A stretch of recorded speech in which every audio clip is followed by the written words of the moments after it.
Salut à tous, c'est Cédric du Finch Channel, j'espère que vous allez bien et on se retrouve aujourd'hui pour un type de vidéo que j'avais pas fait depuis un bon moment déjà, une review de jouets, plus précisément de Lego. Alors on est dans la gamme Speed Champions, donc ici c'est le set de la Chevrolet Corvette ZO6 de 173 pièces, le numéro de set 75870, donc 75 870. Alors sans plus tarder, regardons le bolide. Le voici donc une fois sorti de la boîte et bien entendu assemblé. C'est un petit modèle, c'est des modèles qui m'intéressaient depuis un petit moment déjà. C'est le seul que j'ai présentement, la Corvette, mais dans la gamme Speed Champions, il y en a beaucoup d'autres. Puis dans le fond, mais c'est des sets qui ici au Canada coûtent environ 20$.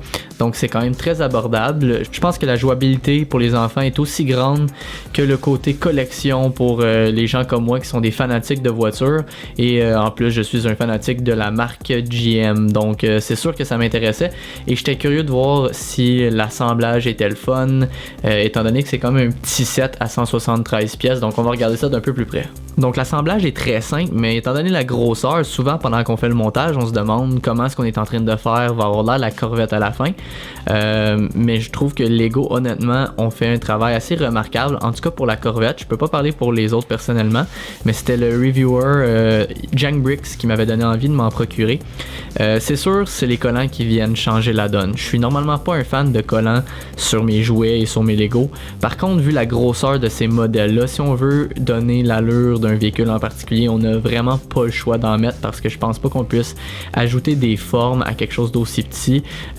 On a déjà l'aileron quand même ici qui est représentatif de la Corvette, ce qui est quand même très bien fait, mais bien évidemment, c'est vraiment les collants qui viennent donner le look qu'on reconnaît très bien de ce véhicule-là. Donc on a les 4 sorties d'exhaust ici, on a les lumières qui sont très emblématiques, bien évidemment le logo de la Corvette. Donc je pense que sans ces détails-là, ça serait assez vide.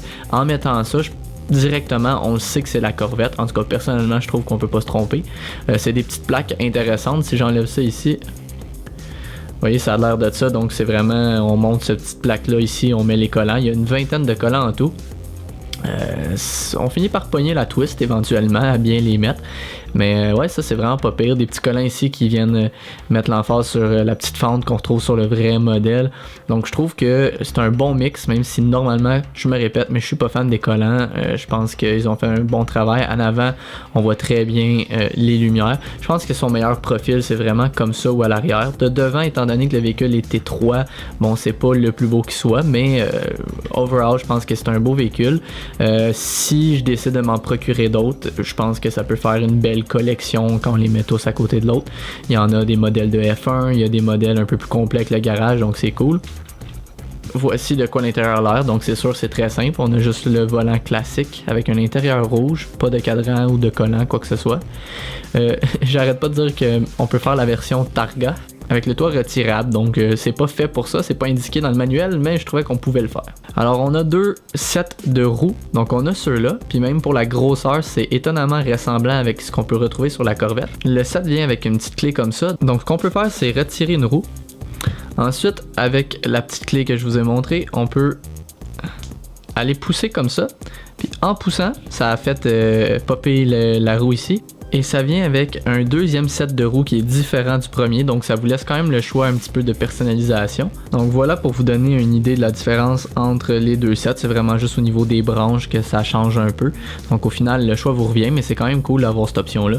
Et pour terminer, ben, les accessoires, donc ils ont toujours un budget quand ils font un set. Ce genre d'éléments-là, c'est d'après moi pour compléter le budget. Donc on a une petite caméra, rien d'extra, mais bon, c'est un petit plus qu'on peut ajouter dans le décor ou avoir des pièces supplémentaires si on collectionne les pièces. Et on a ici la minifig, donc une minifig du pilote. Alors on a le nœud papillon de Chevrolet avec l'insigne de la Corvette. À l'arrière, même chose, l'insigne de la Corvette Racing, avec un casque classique comme on retrouvait à l'époque, pas de figure alternative, donc seulement celle-là. Je trouve ça cool, c'est le fun d'aller dans ce genre de set-là. Ça nous donne des minifigs qui ont un look un peu plus classique, un peu plus vieux, un peu plus passe-partout aussi si vous décidez de vous monter une écurie custom ou bien vous faites une ville Lego, donc vous pouvez ajouter ce genre de minifig là, puis ça passe très bien dans n'importe quelle situation, je pense bien, donc vraiment cool. Alors voilà, c'était le set 75-870 de la série Speed Champions, la Chevrolet Corvette Z06. Je trouve vraiment que c'est un petit set qui peut plaire autant aux enfants qu'aux collectionneurs si vous aimez bien évidemment les automobiles, sinon je pense que vous pouvez passer votre tour pour cette série-là. Mais moi personnellement, elle m'a fait plaisir, ça me donne envie de m'en procurer d'autres, mais on verra, il y a tellement de sets Lego que je veux. J'aimerais d'ailleurs m'en procurer un peu plus et ramener un peu plus souvent des Lego sur ma chaîne, mais ça va dépendre bien évidemment du budget, mais c'est des choses que je regarde pour l'instant pour le futur de la chaîne. Alors si vous avez aimé la review, je vous invite à laisser un petit pouce levé et si c'est pas déjà fait, à vous abonner au Fringe Channel pour des vidéos les plus geeks. Et sur ce, je vous dis à la prochaine fois.